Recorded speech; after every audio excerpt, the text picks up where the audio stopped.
Me friends and ఫ్యామిలీతో సరదాగా బయటకు వెళ్ళటానికి కారు లేదా అయితే వెంటనే ఈ నెంబర్కి కాల్ చేయండి.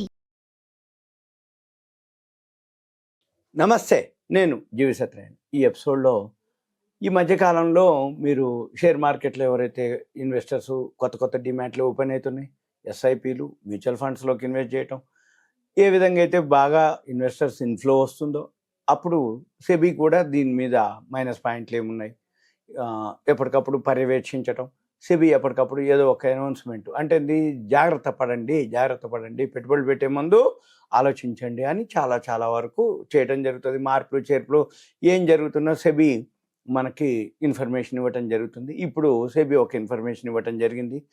ఆ ఇన్ఫర్మేషన్ ఏంటిది అనేది మనం ఇప్పుడు ఈ వీడియోలో చూద్దాం. అయితే ఎప్పుడైతే ఈ సెబీ ఏదైతే ఉందో అంటే ఫస్ట్గా ఒక 30 రోజుల నుంచి మీ అకౌంట్లో, మీ డిమాట్ అకౌంట్, మీకు ట్రేడింగ్ అకౌంట్ ఉంది. మీకు డిమాట్ ట్రేడింగ్ అకౌంట్ ఉన్న తర్వాత మీ అకౌంట్లో ఫండ్స్ ఉంటాయి. డిమాట్ అంటే షేర్లు ఉంటాయి, ట్రేడింగ్ అకౌంట్లో అంటే మన అకౌంట్లో మార్జిన్ మనీ ఉంటుంది. ఈ మార్జిన్ మనీ ఏదైతే ఉందో మీరేం చేస్తారు, కొనలేదు, అమ్మట్లేదు, ఉట్టిగానే అందులో ఫండ్స్ ఉన్నాయి. ఎప్పుడైతే అందులో ఫండ్స్ ఉన్నాయో మీరు ఆ ఫండ్స్ ఏవైతే ఉన్నాయో వాడకుండా కనుక ఉన్నట్లయితే 30 రోజులు కనుక, అంటే 30 రోజులు ఎటువంటి మీరు లావాదేవీలు చేయకపోతే అవి తదుపరి సెటిల్మెంట్లో 3 రోజుల్లోగా మీ అమౌంట్ మీకు ఇవ్వాలి అని. అంటే 30 రోజుల వరకు ఎటువంటి ట్రాన్సాక్షన్ చేయకుండా ఉంటే నెక్స్ట్ 3 డేస్లో మీ అమౌంట్ మీకు ఇవ్వాలి అనేది కొత్తది ఒకటి.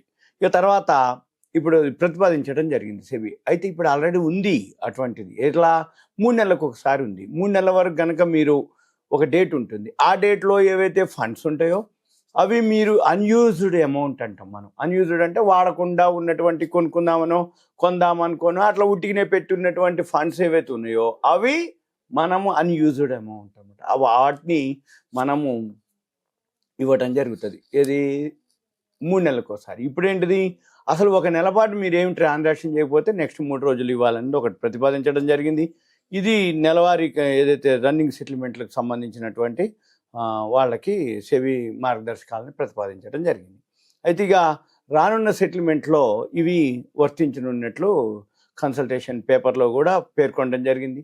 ఈ క్వార్టర్లీ సెటిల్మెంట్కు బదులు ఇప్పుడు ప్రజెంట్ ఏంటంటే ఇలా జరగడం వల్ల ఏమవుతుంది అంటే ఇంకా తొందరగా మనం వాడకపోతే అవి అయితే మన అకౌంట్కి గనక, మన బ్యాంకు గనక మనకి పైసలు వస్తే ఈ బ్యాంకులో మనం తీసుకోపోని వాడుకోపో ఎలా ఉండని డిపాజిట్ చేయక్కర్లే, ఫిక్స్డ్ డిపాజిట్ చేయకపోయినా కానీ మినిమం అకౌంట్లో అంటే సేవింగ్స్ అకౌంట్లో మినిమం బ్యాలెన్స్ ఉంటుంది కాబట్టి ఎంత ఉన్నా కానీ దాని మీద ఒక 3.5-4% వడ్డీ వస్తుంది మామూలుగా.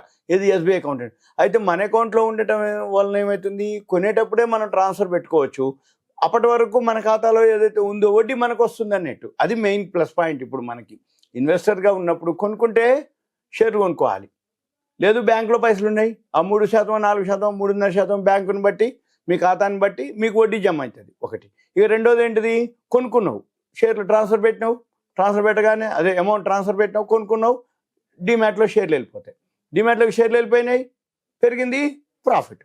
అంటే ఉంటే మన దగ్గర అమౌంట్లు పైసలని ఉండాలి, లేకపోతే కొనుక్కుంటే షేర్లు ఉండి పెరిగేటట్టు ఉండాలి. అంటే షేర్లు ఉన్నా ఓకే, అమౌంట్ ఉన్నా ఓకే, కానీ ఉట్టికినే అమౌంట్ ఉండకూడదు అనేది అన్నమాట ఇప్పుడు ఉద్దేశం. మన పని కూడా ఏంటిదిగా, ఉట్టికినే అమౌంట్ ఉంటే ఏమవుతుంది, ట్రేడింగ్ అకౌంట్లో ఉంటే వడ్డీ రాదు, కొనట్లేదు కానీ కొందామని ఉంచినాం, దాని బదులు బ్యాంకులో ఉంది ఓకే వడ్డీ వస్తుంది, లేదు షేర్లు కొనుక్కున్నావు ట్రాన్స్ఫర్ పెడతావు, సింపుల్. ఇది అనమాట.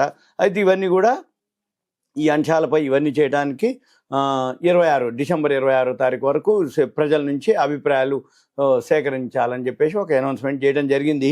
అయితే ఇవన్నీ కామన్, అంటే అభిప్రాయాలు సేకరిస్తారు కానీ అందరు కూడా ఓకేనే అంటారు. మంచిదే కదా మనకి, ఎందుకంటే బ్యాంకులో ఉంటే మనకు వడ్డీ వస్తుంది కాబట్టి ఇదొకటి. ఇక తర్వాత ఈ ఆన్లైన్ ప్లాట్ఫామ్ ద్వారా ఇదొక రీజన్. ఇక రెండో రీజన్ ఏంటిది అంటే, ఈ ఆన్లైన్ ప్లాట్ఫామ్లు ఇప్పుడు విపరీతం వచ్చేసినాయి. చాలామందికి ఇప్పుడు ఎలా ఉంది అంటే, ఆండ్రాయిడ్ ఫోన్లు వచ్చినాయి, అన్ని చేతిలోనే పనులు అయిపోతాయి. ఈ చేతిలోనే ఉంది బయ్యి సెల్లు చేయటం, లేకపోతే టెలిగ్రామ్లని, యూట్యూబ్లని, వీడియోలు, ఆడియోలు, లేకపోతే మన ఫ్రెండ్స్ గ్రూపులు, ఈ వాట్సాప్ గ్రూపులు అనుకోండి, ఇన్స్టాగ్రామ్లు, ట్విట్టర్లు, టెలిగ్రామ్లు, మన ఫేస్బుక్లు ఇట్లా ఇదిగోనండి అదిగోనండి ఇట్లుంది అట్లుంది ఇంత వచ్చింది అంత వచ్చింది అని చెప్తుంటారు కదా. అయితే ఇవన్నీ ఏమైతే ఉన్నాయో అక్కడ ఏమవుతుంది అంటే ఎవరికైతే బిగినర్స్ లెర్నర్స్ ఉన్నారో వాళ్ళు ఈ అనామక ఆన్లైన్ ప్లాట్ఫామ్లు చాలా రావడం జరిగింది ఈ మధ్య కాలంలో. వాళ్ళు ఏం చేస్తారు, అన్లిస్టెడ్ డెట్ సెక్యూరిటీస్. ఈ అన్లిస్టెడ్ అంటే ఏంది, లిస్టెడ్ అంటే ఏంది, ఎక్స్చేంజ్లో ట్రేడ్ అయ్యేది, అంటే ఎన్ఎస్సి కానీ బిఎస్సి కానీ ఆ ఎక్స్చేంజ్లో ట్రేడ్ అయ్యే వాటిని లిస్టెడ్. అన్లిస్టెడ్ అంటే ఏంది, ఎక్స్చేంజ్లో ట్రేడ్ కావు కానీ బయట దొరుకుతుంటాయి. ఇప్పుడు అటువంటి 760 కంపెనీలు ఉన్నాయి. ఈ 760 కంపెనీలు ఉదాహరణకి ఓయో ఉంది, ఎన్ఎస్డిఎల్ ఉంది, ఫ్లిప్కార్ట్ ఉంది, అమెజాన్ ఉంది, ఎన్ఎస్సి ఉంది. ఇటువంటి అంటే మెయిన్ చెప్తున్నాను నేను. టాటా క్యాపిటల్ ఉంది. ఇటువంటి కాకుండా నెంబర్ ఆఫ్ అంటే మంచి చెడ్డ అన్నీ ఉన్నాయి. అయితే ఇప్పుడు సెబీ ఏం చెప్తుంది, మీరు గనక అన్లిస్టెడ్ ఏవైతే కొనుక్కోదలుచుకున్నారో అనాథరైజ్డ్ ప్లాట్ఫామ్ అంటే వాళ్ళు ఏమంటారంటే తక్కువకి అమ్ముతాము, తక్కువకి ఇస్తాము, మీకు ఇంత ఉంటుంది అంత ఉంటుంది, ఇంత చేస్తాం అంత చేస్తాం అని చెప్తారు. ఇక తర్వాత కనపడరు. అక్కడ ఏమవుతుంది, మోసపోయిన తర్వాత మళ్ళీ మనం సైబర్ క్రైమ్ కంప్లైంట్ చేయటం, సెబీకి కంప్లైంట్ చేసే బదులు ముందుగానే మనం జాగ్రత్త పడి అటువంటి వాటిల్లో ఏదైతే ఉందో అన్రిజిస్టర్డ్ ఆన్లైన్ ప్లాట్ఫామ్స్, ఈ అన్రిజిస్టర్డ్ వాటి మీద ఎటువంటి నియంత్రణ ఉండదని మన మదుపర్లే మనం జాగ్రత్తగా ఉండాలి. ఏది పెట్టుబడి పెట్టేవాళ్ళు మదుపర్లు. ఈ మదుపర్లు ఎవరైతే ఉందో ఇక్కడ ఒక రక్షణ వ్యవస్థ కూడా లేదని చెప్పేసి ప్రకటించడం జరిగింది. దాంతో ఏమవుతుంది, మన పని ఈ అన్లిస్టెడ్ ఏదైతే ఉందో ఆథరైజ్డ్ అనుకోండి, అంటే ఒక మెయిన్ టెర్మినల్ కానీ ఒక మెయిన్ పెద్ద బ్రోకర్ ద్వారా మీరు కనుక ట్రేడింగ్ అన్లిస్టెడ్ షేర్లు కొనుక్కుంటే కొంచెం ఎక్కువ తక్కువ ఉంటుంది. ఎందుకంటే పెద్ద అమౌంట్ మినిమం పెట్టాలి, హోల్డింగ్ ఎక్కువ చేయాలి. అది రేట్లు మన మార్కెట్తో పాటు అన్లిస్టెడ్ షేర్లు కూడా పెరగడం తగ్గడం జరుగుతూ ఉంటుంది.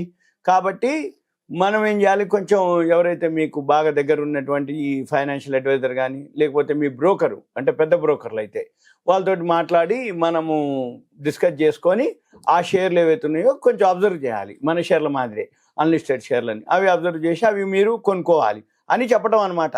అయితే ఏంటిది, ఇటువంటి ఏదైతే ఉన్నాయో కంపెనీల చట్టం 2013ని ఉల్లంఘిస్తూ 200కు పైగా ఇన్వెస్టర్లకు అన్లిస్టెడ్ సెక్యూరిటీస్ని అక్రమ సంస్థలు ఆఫర్ చేస్తున్నట్టుగా సెబీ గుర్తించడం జరిగింది. ఇప్పుడు ఈ క్రమంలో మదుపరులను అప్రమత్తం చేయటం, అంటే ఎవరైతే పెట్టుబడి పెడతారో వాళ్ళని అప్రమత్తం చేయటం, వీటిల్లో పెట్టుబడి పెడితే చాలా ప్రమాదం అని గుర్తు చేయటం, ఈ లిస్టెడ్ డెట్ సెక్యూరిటీస్లో పెట్టుబడి కోసం బిఎస్సి ఎన్ఎస్సి ఆథరైజ్డ్ స్టాక్ బ్రోకర్లు నిర్వహించేటటువంటి రిజిస్టర్డ్ ఆన్లైన్ ప్లాట్ఫామ్లోనే మాత్రమే వెళ్ళాలి అని సెబీ సూచించడం జరిగింది. ఈ సెబీ ఎప్పుడు ఏదో ఒకటి ప్రికాషన్ తీసుకోండి అని చెప్తూ ఉంటుంది. నేను ఇప్పుడు మీకు అవే చెప్తున్నాను. సెబీది ఇంకోటి కూడా ఉంది, మళ్ళీ చెప్తాను. ఇలా మీకు సెబీకి సంబంధించిన ఇన్ఫర్మేషన్ మీకు ఎప్పటికప్పుడు మీకు ఇవ్వటం జరుగుతుంది. ఇదంతా కూడా మీకు awareness, education, information, knowledge purpose మాత్రమే. ఇంకా మీకు ఏదైనా డౌట్స్ ఉంటే మీ పేరు, ఏరియా, వాట్సాప్ మెసేజ్ పెట్టాలి. కంటెంట్ రూపంలో ఒక మెసేజ్ పెడితే మనం ప్లాన్ చేయొచ్చు, డిస్కస్ చేయొచ్చు. Okay, thank you. సెలవు. సుమన్ టీవీ ప్రేక్షకులకు ధన్యవాదాలు. Thank you.